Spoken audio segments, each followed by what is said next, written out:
Everybody, happy birthday to everybody celebrating a birthday today on Thursday, October 3rd, 2024. And if today is your birthday, here's some celebrities that are going to share a birthday with you today.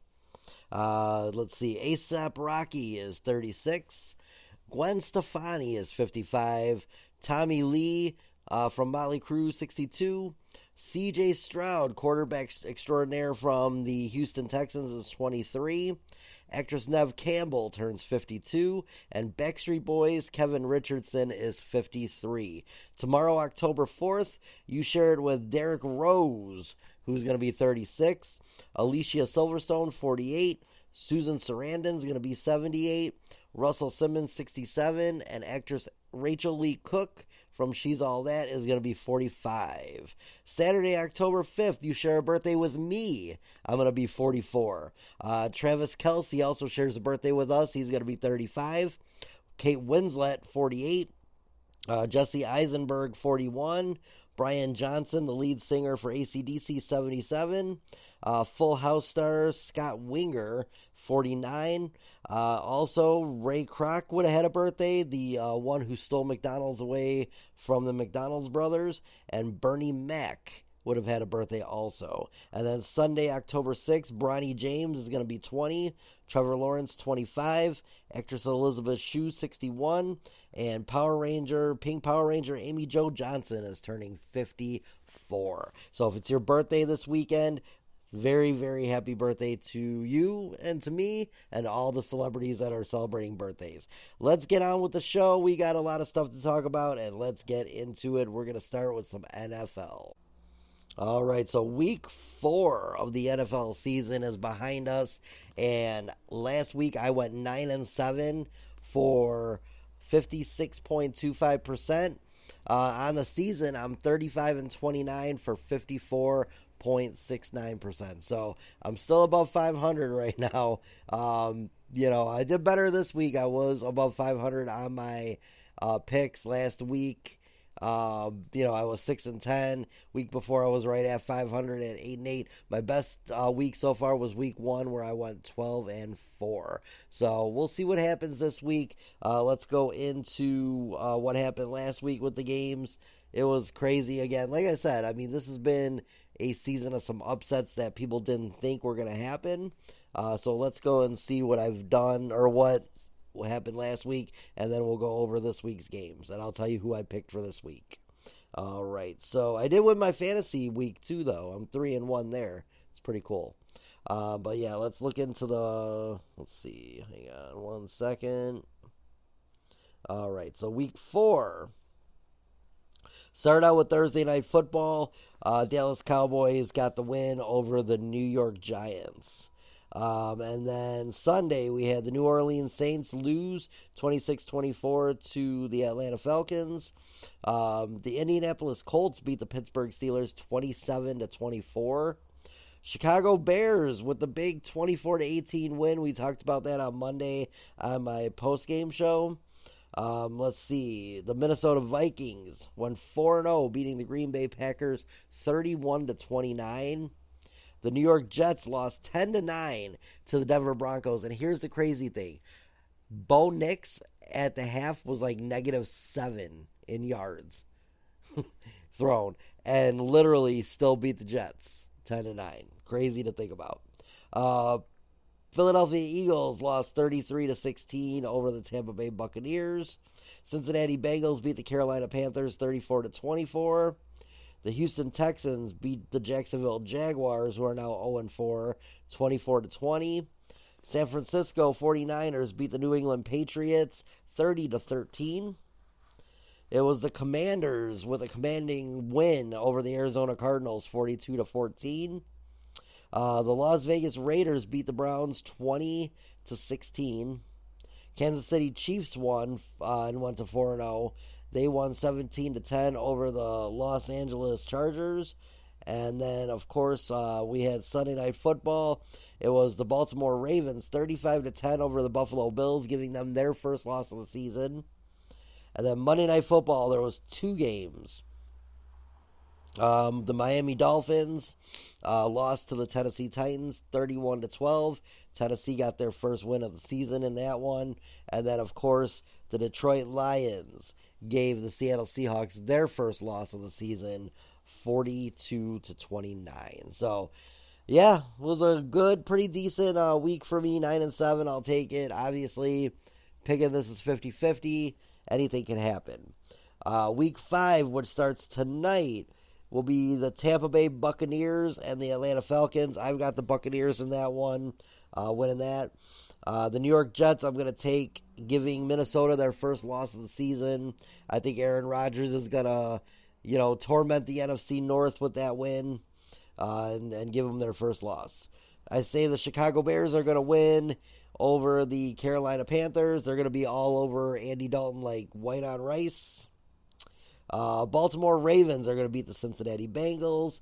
The Miami Dolphins are going to beat the New England Patriots. I've got the Washington Commanders over the Cleveland Browns. No upset there.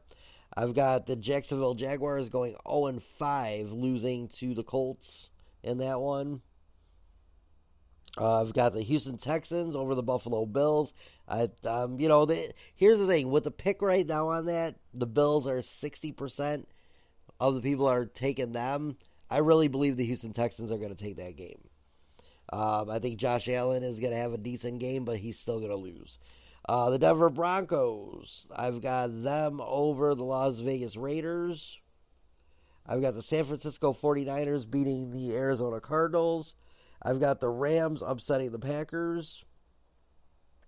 I've got the Seattle Seahawks beating the New York Giants, of course. Sunday Night Football, I've got Justin Fields and the Pittsburgh Steelers over the Cowboys. And then Monday Night Football, there's only one game this week. It is the Kansas City Chiefs and New Orleans. I've got the Chiefs going to 5-0. In fact, are they the only undefeated team left? Wow. Hold on, let's check this. I believe so. That's crazy. Let's see. NFL standings. I believe they're the only undefeated team left. They are in the AFC, I know that. Let's see. So you got the Chiefs at 4-0, Texans and Steelers 3-1, and the Bills are 3-1. On that side, the National Football Conference, the NFC, Commanders 3-1, Seahawks 3-1, Vikings are 4-0. So there's one left in the NFC and one left in the AFC right now. We got the Kansas City Chiefs and the Minnesota Vikings, both 4-0. That is crazy right now. And right now, the Chicago Bears are right behind the Lions in third place. The Packers are right behind the Bears in last. So, yeah, I'm hoping the Bears win this week, go 3-2. And next week, we've got the Jaguars. So, I mean, if the Jaguars have no wins coming in next week in London and the Bears beat them and the Bears win this week against the Carolina Panthers, we go into the bye week 4-2. Not a bad way to be. I do got a poll question that I'm going to be posting this weekend also. So make sure you look out for that. I'll give the poll question at the end of this show. Week 5 power rankings for the NFL teams coming into this week. Number 32 is the New England Patriots. Last week they were 29. Carolina Panthers, 31, stayed the same. Jacksonville Jaguars are 30 this week. They were 28 last week. Tennessee Titans went from number 32 last week to number 29 this week. New York Giants went up from number 30 last week to number 28 this week. Cleveland Browns are 27 this week. They dropped from number 23 last week. Arizona Cardinals were 17 last week. They're 26 this week. Los Angeles Rams, 18 last week, 25 this week. Cincinnati Bengals, they were 24 last week, 24 this week, so they stayed the same. Miami Dolphins, 23 this week. Last week they were number 20. Denver Broncos were number 27 last week and went up to number 22 this week. The Las Vegas Raiders were 22 last week, 21 this week. They went up a spot. Bears were 26 last week. This week they are number 20. They went up 6 spots to 20. Indianapolis Colts are number 24 last week and number 19 this week, so they went up pretty big too. Los Angeles Chargers went from number 15 last week to number 18 this week. The Atlanta Falcons were 21 last week. They are 17 this week. New York Jets went down 2 spots from 14 to 16 for this week. Dallas Cowboys went up a spot. Last week they were 16. This week they're 15. The New Orleans Saints were in the top 10 last week at number 10. This week they're 14. Philadelphia Eagles were number 6 last week. They're number 13 this week. That's a pretty big drop. Let's see. Pittsburgh Steelers were number 7 last week and went to number 12 this week. Wow. And they won too, right? That's crazy. Green Bay Packers stayed the same at number 11. Number 10, the Commanders, who were number 19 last week, jumped up to number 10 this week. That's amazing. Let's see. We've got number 9, San Francisco, stayed the same. Number 8, the Houston Texans, stayed the same. Number 7, Baltimore Ravens, went from 12 last week to 7 this week. Last week, the Seattle Seahawks were number 4. This week, they're number 6. Tampa Bay Buccaneers went from 13 last week all the way to number 5. Detroit Lions moved up a spot from 5 to 4 this week. The Buffalo Bills dropped a spot. They were number 2 last week, number 3 this week. Minnesota Vikings went up a spot. They were 3 last week. Now they're number 2. And, of course, the Kansas City Chiefs still up there at number 1. So that's the power rankings from last week to this week.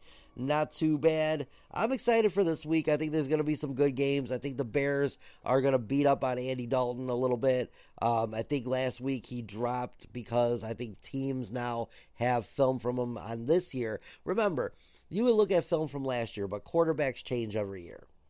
Some get older and slower. Some, get a rebirth and they get all big and, and bad and stuff and ready to go. So, you got to see tape from the current year. They didn't have any real tape from the current year.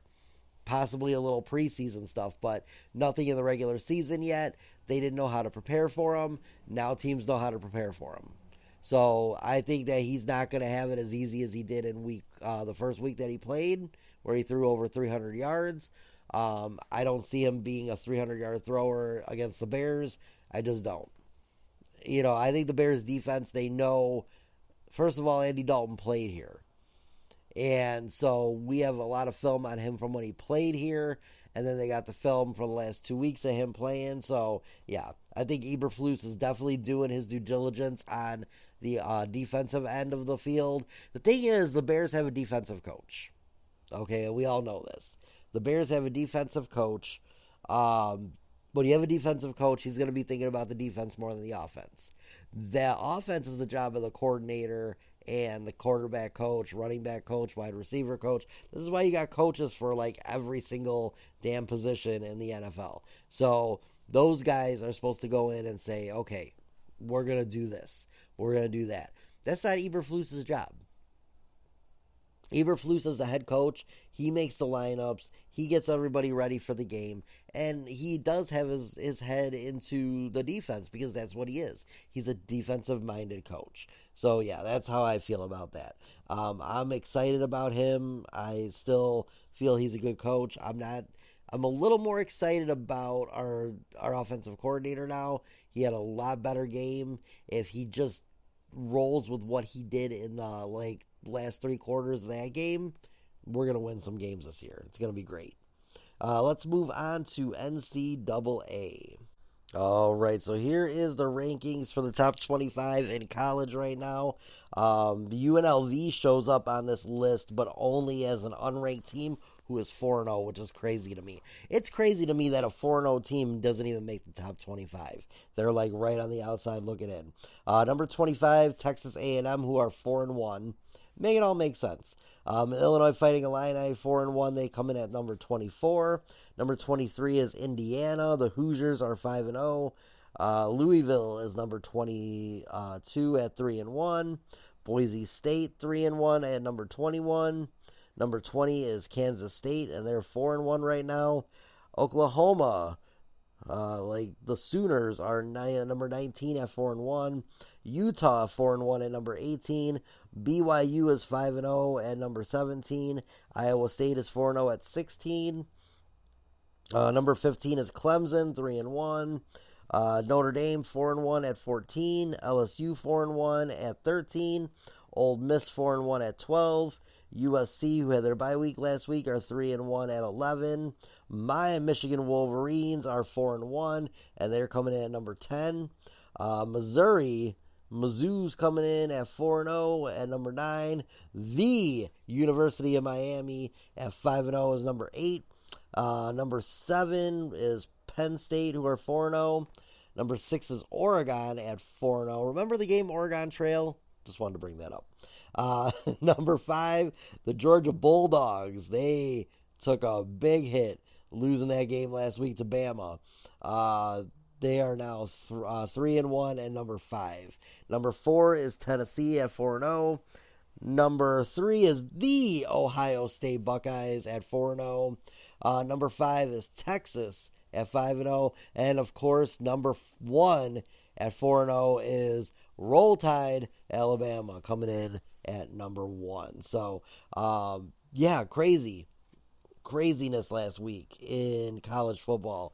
There was some great games. That game between Alabama and Georgia, I put some money on that game that Alabama was going to win because I believe they were the underdogs at home, and they were undefeated. So was Georgia, but still, I was just in shock by that. And I won, but barely. It was pretty crazy. Let's see. So I'll go over last week's games really quick.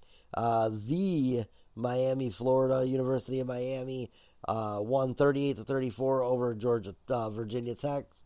Let's see. BYU won 34-28 over Baylor. Kansas State won 42-20 over Oklahoma State. My Michigan Wolverines beat Minnesota 27-24. Indiana beat Maryland 42-28. Kentucky won 20-17 over Ole Miss. They beat an unranked team. UNLV won 59-14 over Fresno State. Texas A&M, who are tied for 25 with UNLV. That's, I think, what that means. I think they're tied for 25. But technically, Texas A&M has that spot. 21-17 over Arkansas. Louisville lost 31-24 to Notre Dame. Wisconsin lost to USC 38-21. I thought they were on a bye week. Oh no, the bye week was, I believe, the week before that. Oklahoma won 27-21. Texas was over Missouri State 35-13. Clemson 40-14 over Stanford. Iowa State 20-0 over Houston. The Ohio State won 38-7 over Michigan State. Alabama with that 41-34 win over Georgia. It was crazy. Penn State beat Illinois 21-7. South Alabama beat LSU 42-10. Let's see. Boise State 45-24 over Washington State. It was Arizona over Utah 23-10, and then of course Oregon beat UCLA 34-13. This week Friday, October 4th, there's 2 games. Syracuse will be facing off against the number 25 UNLV. Michigan State will also face number 6 Oregon on Friday night. Saturday, on my birthday, Missouri takes on Texas A&M. Number 9 Missouri on 25 Texas A&M. UCLA against number 7 Penn State. SMU takes on number 22 Louisville. Number 23 Indiana versus Northwestern. Auburn takes on number 5 Georgia. Georgia needs to bounce back in that one. Ole Miss, number 12, takes on South Carolina. The Ohio State, number 3, takes on Iowa. Alabama, number 1, takes on Vanderbilt. Number 15, Clemson, takes on Florida State. Number 21, Boise State takes on Utah State. Number 16, Iowa State versus Baylor. Number 11, USC takes on Minnesota. Number 4, Tennessee takes on Arkansas. Number 10, Michigan takes on Washington. And then, of course, number 8, Miami takes on California. So those are the big games this weekend to check out if you are a college football fan like me. I will not get to watch my Michigan Wolverines because they play a late game, of course. And that will segue me into why I will not be watching Michigan. Let's talk about why. WWE Bad Blood. That's why. I'll be watching the WWE pay-per-view with my friends on my birthday. I'm excited. Let's talk about the final card. This should be the final match card. They could throw a match in there this Friday on SmackDown for that day, but as of right now, this is what your card is going to look like. Let's go into it. I think everybody's excited about the return of Bad Blood. WWE Bad Blood hasn't been around since, I believe, 2004 was the last one they had. The original was October 5th of 1997 on my 17th birthday. That first one had the match between Shawn Michaels and The Undertaker in Hell in a Cell. First ever Hell in a Cell match. Everybody remembers Undertaker and Mankind for their Hell in a Cell, but this one was the first one ever. This one is going to be taking place from Atlanta, Georgia, the State Farm Arena. And here's the match card. There's only 5 matches on the card. But like I said last week, Triple H goes for quality over quantity. Unlike Tony Khan in AEW, who goes for quantity over quality. I think that he throws way too many matches together that doesn't need to be on the pay-per-view just to get people to watch for 4 hours, 5 hours, whatever it is. So here we go. Women's World Championship, Liv Morgan versus Rhea Ripley. I want to say Rhea Ripley for this, but I really believe that Liv Morgan is not done yet. And I believe that she's going to hold it till at least the Royal Rumble. And I'll say maybe till WrestleMania and lose it there. But yeah, Rhea Ripley, I don't think she's going to get this one. I think there's going to be interference from the Judgment Day, and she's going to lose. Damian and Finn Balor got their match later on. So, like I said, I don't foresee them coming down, but you're still going to have Dom. You're still going to have, JD, Carlito. So, I mean, there's plenty of Judgment Day members that can come down and, screw over Rhea Ripley. So, I'll take Liv Morgan in this one. Damian Priest and Finn Balor. It's a revenge thing for Damian Priest. So, I see him going over Finn Balor in this one. WWE Women's Championship, Nia Jax versus Bayley. I don't foresee a title change with that one. There's only 2 title matches, and both of them are the Women's Championships in this one. I don't see either title changing hands in a normal one-on-one match, but I could possibly see Tiffany Stratton cashing in that Money in the Bank briefcase and winning over Nia. I think Bayley's going to beat her down really good to where she's injured, and I think that Tiffy's going to say, it's Tiffy time, I'm cashing in my Money in the Bank. I don't foresee her holding it for long periods of time. So, yes, I'm going with, I'm going with Bayley losing to Nia Jax. That's my prediction for the match. But don't rule out Tiffy cashing in that Money in the Bank. Cody Rhodes and Roman Reigns versus Solo Sikoa and Jacob Fatu. Obviously, Roman's not losing this match coming back. I don't think. Unless they really want to further the storyline.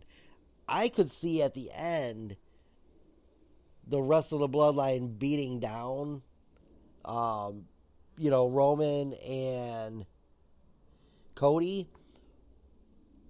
And I could see that happening, and then the Usos come out. They're going to start now because November is just around the corner. Survivor Series War Games, they need to build that match up. And I think that this is where it's going to start at Bad Blood. I don't necessarily think Cody's going to be involved in that War Games match. I think it's going to be Bloodline versus Bloodline. Possibly Sami Zayn, though, because he was part of the OG Bloodline with them. So we'll see what happens. But, yeah, I do believe that we are going to see the reunion of the Usos with, of course, Roman Reigns. I think that's going to happen. And then finally, we've got CM Punk and Drew McIntyre. I'm not sure what's going to main event the card. It's either going to be Roman and Cody match, tag team match, or it's going to be CM Punk and Drew McIntyre. That is a Hell in a Cell match. That's either going to kick off the show or it's going to end the show. We'll see. I think they're going to kick off with one of those big matches, and then they're going to end with the other one. CM Punk, Drew McIntyre, Hell in a Cell. I could see them possibly want to get the Hell in a Cell over with early and be done. And stuff. But that also has main event quality to it. So we'll see. I've got CM Punk winning the series in that one. So we'll see what happens this Saturday. It's going to be a fun night. But we'll see what happens. So I'm ready for it. 5 quality matches. We'll see what they do. I think all 5 are going to be bangers. And I think that we're going to see some fun stuff. No title changes. Bianca Belair and Jade Cargill are going to be hosting it. They're the women's tag team champions again. So we'll have some fun with that. But yeah, so let's move on and talk about our next topic. All right, so yesterday kicked off the MLB playoffs. It's weird. Monday, the Mets and Braves met in a doubleheader. It must have been to make up for something. I don't follow baseball too much, so it was kind of weird. But yeah, so the Mets won 8-7 in one, and the Braves won 3-0 in another. Wild card started yesterday. The Detroit Tigers won 3-1 over the Astros. Royals won 1-0 over the Orioles, and the Mets beat the Brewers 8-4. Padres won 4-0 over that.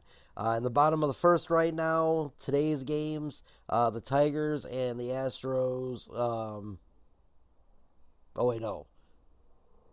That was yesterday. Hold on. Today's Thursday. It's going to be the Royals and the Orioles. Nope, that was yesterday too. Hold on. I'm confused. Okay.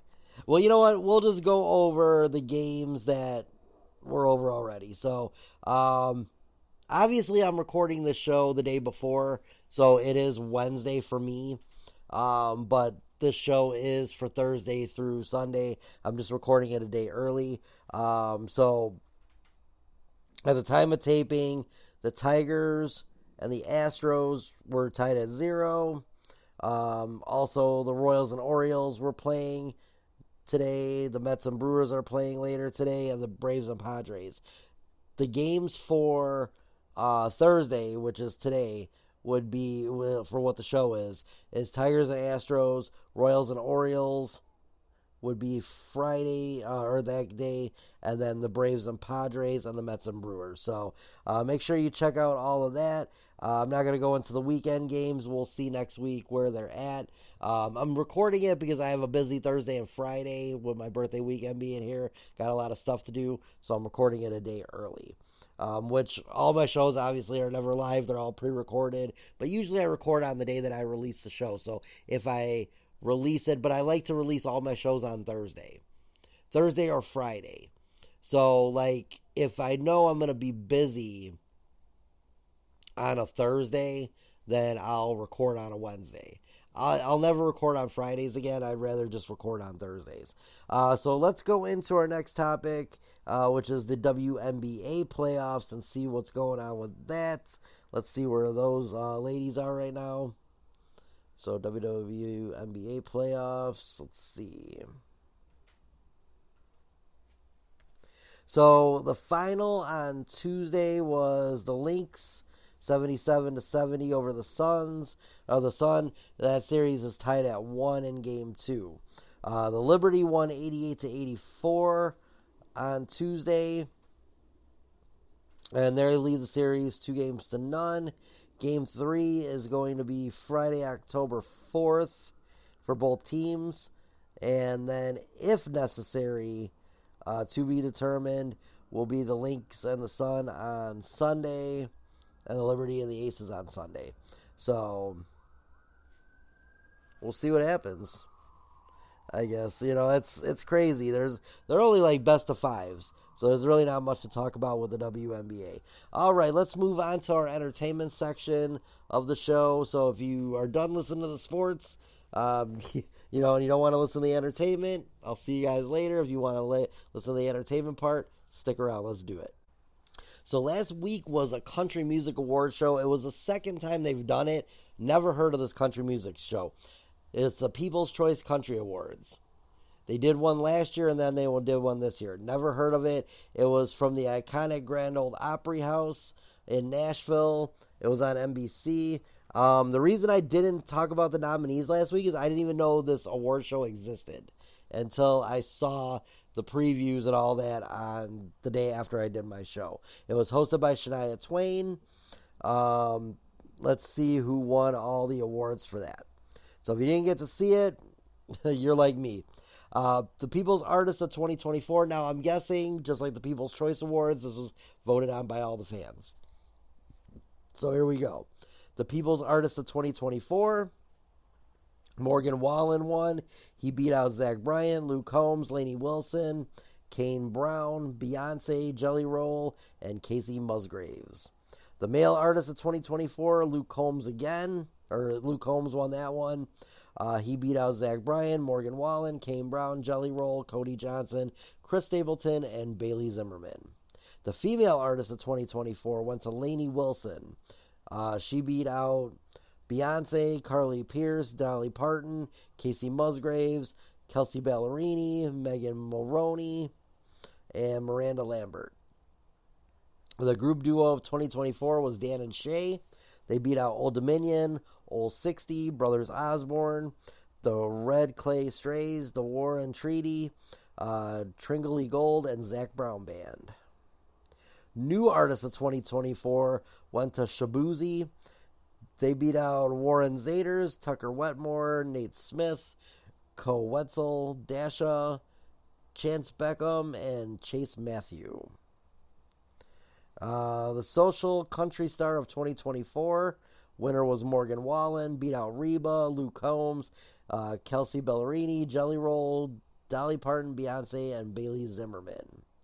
Female Song of 2024 went to Austin, Boots Stop Workin' by Dasha. Let's see. I'm not going to go in every song on there because there was a lot. Male Song of 2024 went to Cody Johnson for Dirt Cheap. Group Duo Song of 2024 was Old Dominion, Different About You. The cover song of 2024 went to MGK, songwriter Zach Bryan for Son to Me. MGK, first in rap, then in rock, now country. Wow. Crossover song of 2024 went to MGK featuring Jelly Roll for Lonely Road. Album of 2024 went to Luke Combs for Fathers and Sons. He beat out Beyonce, Casey Musgraves, Chris Stapleton, Jason Aldean, Cody Johnson, Shabuzi, and Zach Bryant. Music Video of the Year for 2024 went to Miles on It by Marshmello and Kane Brown. Song of the Year was I Had Some Help, Post Malone featuring Morgan Wallen. And the concert tour of 2024 went to Morgan Wallen for One Night at a Time, 2024. He beat out Luke Combs, Jason Aldean, Shania Twain's Come On Over, the Las Vegas residency, all the hits. George Strait, the Stadium Tour, Tim McGraw, Kenny Chesney, and Zach Bryan. So yeah, that was a pretty decent award show. It looks like it was all voted on, I'm guessing, by the people. So that's why they call it the People's Choice Awards for that. And obviously, if you're in the country, you probably watched it. I did not even know about it, but that's okay because Sunday night we had stuff to do. It was September 26th. So yeah, last weekend. Oh, you know what? That wasn't this week. It was during the week. It was on, what's the 26th? I forgot what date that was, but it was on there. So let's move on to our next topic. All right, let's talk about this really quick. If you watched the show The Circle on MTV, or not MTV, on Netflix, me and my wife love this show. We watch it all the time. It's a great show. Here is some wild facts from The Circle. Now, if everybody that's seen it, this is a spoiler. There was a girl on who worked for Lance Bass, and she was on the show. So after she was done, she did like some behind the scenes stuff where she talked about things that happened. Okay, so here we go. Here's some stuff. The audition process involved making a tape, interviews, questionnaires, and psychological testing. That's crazy to think about, but I can see that. The show is filmed near Manchester, UK, despite exterior shots that show American cities now. That is true for some of them. Some are actually in Atlanta. Some are in Manchester. So I guess it just depends on the season. Lately, they've been filming in Atlanta. Filming was in October of 2020 for hers, which included a mandatory 2-week quarantine. We were tested, I think, every 3 days. Even though I was alone for 2 weeks, I was still tested every 3 days. They were really, really careful and good about it. That was good, though. That was during 2020. The conversations can vary in length, and messages can take minutes to send and receive while they are being transcribed behind the scenes. So what I'm guessing is the producers, it's almost like in prison where they have to read the letters of the prisoners before they give them to them or send them out. It's kind of like that. They probably have to look at them, see if it's worthy of being on TV. Is it something that they can air? And then they send it to them and then they respond. The conversations you see on The Circle are not only on they're just not the only thing you see. There's more to those conversations that you don't see. But they only play the good stuff, the juicy stuff. Contestants can't tell people outside their family and the person whose photos they're using that they're filming. So they could tell close family members, and then if they are going in as a catfish, of course they have to tell the person who they're using the pictures of that this is what they're doing. They cannot use random strangers. They have to use people they know or they know of that they can get permission for it. There are no limits on how many conversations contestants can have during the day. There were times when she said she had 3 or 4 conversations at a time. So, let's see. I'm looking for the good ones. There is an intercom system in the apartment where producers can speak to the contestants. Producers would sometimes remind contestants to vocalize their thought. So when you see them talking to themselves, that's because they're telling them to do that. Pretty smart. Before shooting, contestants are asked for a list of food that they want. Food could also be brought to them if it runs out. I've always wondered, though, can they get fast food? Like, say they're just, like, in the mood for McDonald's for dinner. Can they get that delivered to them? That'd be kind of cool. Contestants are held to an American drinking age of 21, even though the show was filmed in the UK, where it's legal drinking age at 18. So, because they're American, they're not allowed to drink if they're 18, just because they were in a city that was 18. There are cameras in every room of the apartment. When contestants need to use the toilet or shower, the producers rotate the camera away. Contestants weren't allowed on the balconies but could get fresh air by the hot tub. They have that rooftop where they get to do their stuff. That's how they go outside. When a black player visits another contestant's apartment, producers will knock on everyone's door to get the surprise reaction shot. So if you watch a show, when someone gets eliminated, they can go see who they want and they can talk to them. What happens is the producers, they knock on every door so that they can show all the contestants and look in shock like they're knocking on their door. That's what they do. I always wonder that. Contestants aren't allowed personal electronics in the circle or in quarantine. They brought me a puzzle, which was so hard I didn't even finish it. I read a lot and it was sucky because you couldn't bring your Kindle in because it's an electronic. I have so many books on there. They would bring me books and I'm like, I need more books. Well, think about it. They have no TV, they have no phones for however long they're on the show, and they can't do anything. However, contestants are given a phone they can use in quarantine to talk to their families. So I'm guessing the quarantine part was before the show started. And there was a day off shooting where contestants could watch Netflix. There's a day where we didn't play. It was a rest day. Probably for the production team more than us. We had that day off and we could watch Netflix. We would tell the producers, I want to watch this show. That's pretty cool. Contestants don't have clocks, and sleep timers are controlled by the producers. They would wake you up in the morning and say you have 20 minutes until we start, or you have an hour and a half until we start. They're like your own personal alarm clock. So when they all wake up, it's because the circle wakes them up. Let's see. I think that's pretty much the good ones. Yeah. Okay, so there we go. I mean, if you watch The Circle, there's some fun little tidbits about how they do it. I'm sure a lot of people like that show. I love that show. We're watching the next season right now. The finale was already, as of the time of the show, it's already on. But I won't get to see it until Thursday night. But I'm excited. I can't wait to see that. Let's move on really quick to our next topic. Our next one's kind of a fun one. It's for couples. Once in a while, I like to throw some couple things in here for married couples and couples that are dating. I get this stuff from a couple of different places. One of them is One Extraordinary Marriage, which is one of my favorite marriage podcasts that I listen to once in a while when a topic is good or whatever. It's hosted by Tony and Elisa DiLorenzo. They're really good if you're having any troubles in your marriage or just feeling a lull. Go listen to some of their shows. Go to oneextraordinarymarriage.com.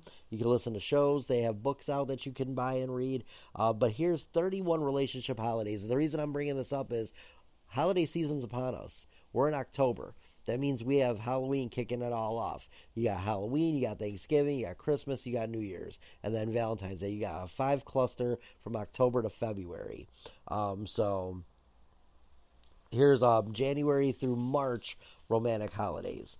National Commitment Day is going to be January 1st. So January 1st, 2025, make sure you put your calendar for that. These are just fun little couple holidays. These are not real like holidays. They're just because you made a vow and a commitment. So enjoy some of these. Let's see. National Cuddle Up Day is January 6th. January 26th is National Spouses Day. National Wedding Ring Day is February 3rd. Valentine's Day, of course, February 14th. World Compliment Day is March 1st. So March 1st of 2025, make sure you send out a little compliment to somebody. Doesn't even have to be a spouse. It could be a boyfriend, girlfriend, a family member, a best friend. National Day of Unplugging is the first Friday of March. It's a day to not have your phones and just spend time with your loved one. National Napping Day, first Monday following daylight savings time. Not everybody can enjoy that day because they got to work, but you can take a nap sometime. Let's see, April to June holidays for couples. This is for next year. Couples Appreciation Month is April. National Walking Day is the first Wednesday in April. National Board Day Game is April 11th. Husband Appreciation Day is the third Saturday of April. Remember Our First Kiss Day is April 26th. National Day of Prayer for people who pray, first Thursday of May. Clean Your Room Day, May 10th. That's almost like a spring clean. National Best Friend Day. Remember your best friend on that day, June 8th. June 9th is National Sex Day, so remember that.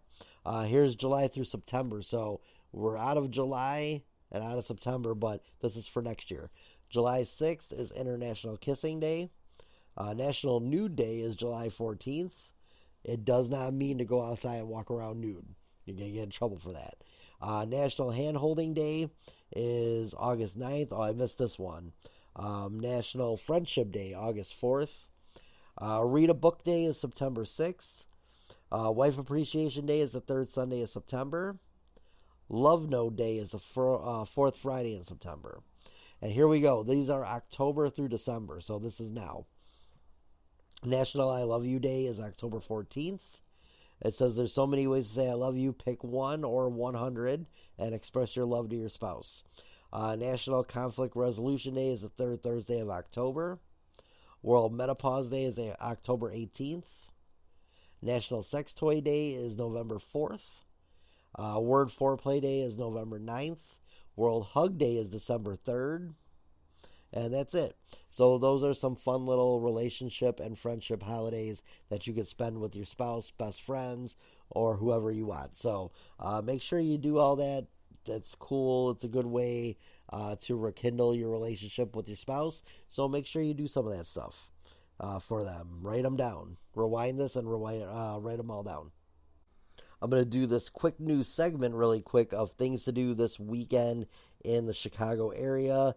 If you're out and about, one thing I know for sure, Megan Trainor on my birthday, October 5th, is going to be at, I believe it's the Allstate Arena, but I'm not sure. It's either that or the United Center. But she is going to be here this weekend performing in her concert. So let's see what's going on this weekend. We are going to see what is going on October 4th through the 6th. So that's Friday all the way till Sunday. Let's see what's going on. So, let's see. Westtown Art Walk. If you want to do that, that is October 4th through the 6th. In Westtown, they're going to have art all over the place. So you can go see that.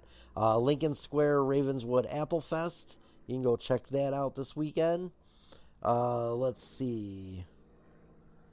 The Andersonville Arts Weekend is going to be October 4th through the 6th, so make sure you go check that out. The Lincoln Park Wine Fest is going on this weekend, October 4th through the 6th. If you love wine, that's for you. Chicago Beer Festival, Saturday, October 5th, Museum Campus. Go check that out. It's going to have 65 breweries are going to be there. Each attendee receives 40 tasting vouchers that can be exchanged for pours. Wow, that's a lot. Dang. St. Benedict's Oktoberfest is this weekend.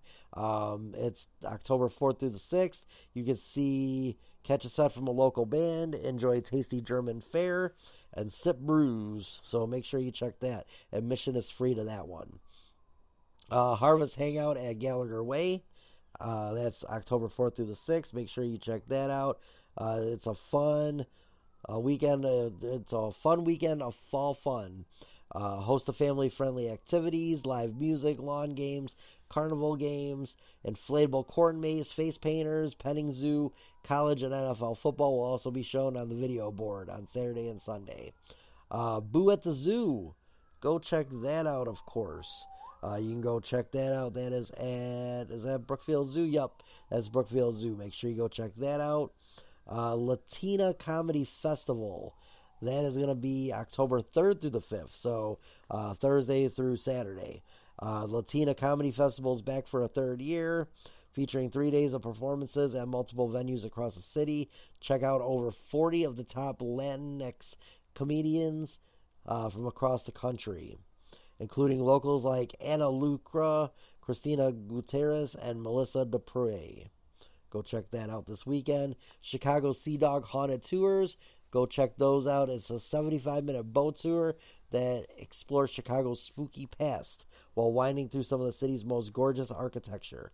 That's from October 4th all the way through the 31st. So you can check that out all time. St. Jude Dream Chicago and Millennium Park. That's this weekend. Well, actually, it's October 5th on Saturday.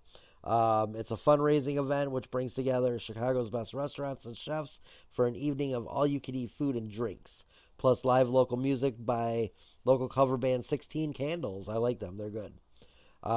Participating eateries include Boulevard Steakhouse, Cafe Baba Reba, Stan's Donuts, and more. So you can buy tickets for that. The Godfrey Spirits Fest, that's this weekend. Looks like another wine fest. That's going to be October 5th at River North. Hershey Super Sweet Adventure, October 4th through December 31st in Streeterville. Iconic chocolate brand Hershey's has brought its first ever immense attraction to Water Tower Place. So go check that out. Jack's Pumpkin Pop-Up, and that's going to be until November 3rd in River West and Westtown. It says it's a festival.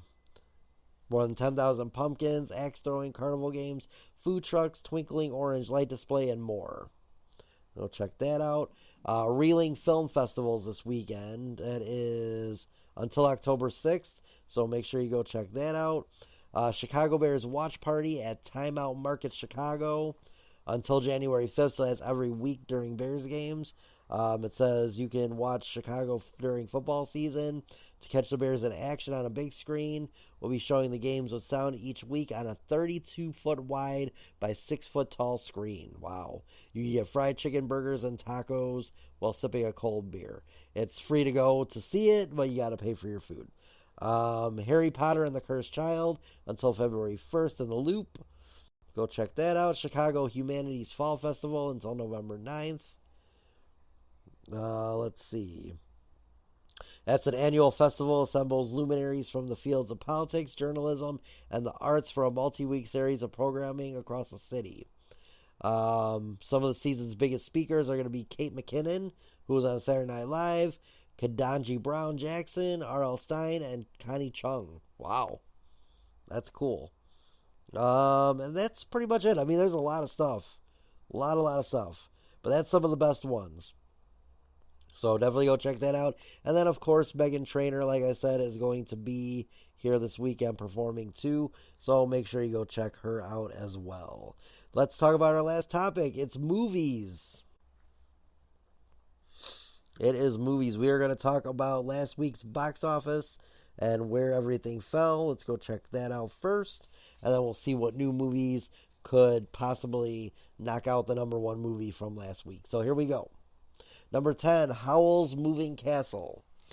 Weekend gross of $2.1 million, total gross of $9.2 million in 1 week released. My Old Ass, weekend gross of $2.2 million, came in at number 9, $3 million total gross, out for 3 weeks. Let's see, number 8, Never Let Go, did $2.2 million at the box office last weekend, $8.5 million total in 2 weeks.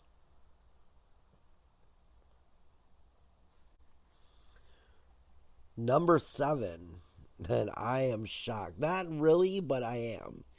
Deadpool and Wolverine finally is not in the top 5 anymore. Not even in the top 3 anymore. But still did $2.8 million last week.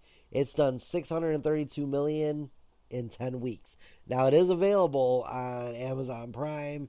It's available on Xfinity for $20. You can rent it and watch it at home. Number 6, Megalopolis, in its first week, did $4 million, a total gross of $4.4 million. Number 5 was Speak No Evil, a weekend gross of $4.3 million, $29 million total gross in 3 weeks. Number 4 is Devara Part 1, weekend gross of $5.6 million, same total gross in 1 week out. Number 3, Transformers 1, did $9.2 million, $40 million total gross in 2 weeks. Number 2, Beetlejuice got knocked out of the number 1 spot. did a weekend gross last weekend of 16 million, 251 million total in 4 weeks out. So it did number one 2 out of 4 weeks. Number one is a kids movie, The Wild Robot. Did $36 million in the weekend, last weekend. 38 million total gross in 1 week. Amazing. Because kids movies have dominated 2024. Just pure dominated. That's crazy. Now, this week, the Joker 2 comes out. Folie à Deux. And that one, I believe, will knock Beetlejuice probably down to 3 and Wild Robot to 2. And then, of course, I think Joker is going to get number 1 for a long time. So that's the big one this weekend coming out. I don't see anything else. There was Saw 11 that came out last week. Obviously, it didn't do too well at the box office. But the big one this week is Joker. I want to see... I still haven't seen the first one, but I heard it was good. But I think Joker, Folie à Deux, is going to do good. Obviously, you know, when you put Lady Gaga in there, I think she's going to do good as Harley Quinn. We'll see how she does, but I think the movie's going to do good just because everybody loves the Joker. So we'll see how it does in the box office next week. One last thing I want to talk about, celebrity deaths this week. It has been a crazy week. We have lost a lot of celebrities this week. Pete Rose passed away. Dikembe Mutombo passed away. We lost Chris Christopherson. Just a lot of people. It's pretty crazy. The actor from the Beverly Hills Cop movies, he passed away. So here's that crazy list. Okay, so Pete Rose passed away. Chris Christopherson passed away on September 27th. Tito Jackson passed away recently. John Amos, he passed away, but he passed away in August. They just released it yesterday, or on Tuesday, so that's pretty crazy. But yeah, we've lost a lot of people in the last few days, especially, which is crazy. You don't think about that, but we've lost them in like at least 6 or 7. So yeah, that's nuts. A guy from one of those soap operas passed away this week, so I may have to start if they pass away like this, I'm gonna have to write down everybody. The one I'm most sad about was John Amos, but I didn't know he passed away back in August. But that's sad because he was in Good Times, he was in the Coming to America movies, he was in Two and a Half Men. A lot of people don't know this, but he was in Two and a Half Men as Chelsea. That was her father's boyfriend in the show. So that was crazy. But yeah, a lot of people passed away this week, and so rest in peace to all of them. I'm going to take off. I'm going to enjoy my birthday weekend. I hope everybody has a great weekend this weekend. Get out to some of those fall festivals or wine tastings. Go do something and enjoy this weather. It's going to be in like the 60s and 70s. Sunny. I don't believe we're going to get any rain this weekend, so go enjoy this time because within probably a month or two, it's going to be too cold to do a lot. So definitely make sure you do something this weekend. Go have some fun. I will see everybody next week. Until then, stay safe, stay healthy, and I love you all to pieces. I'll see everybody next week. This is the end of our broadcast schedule.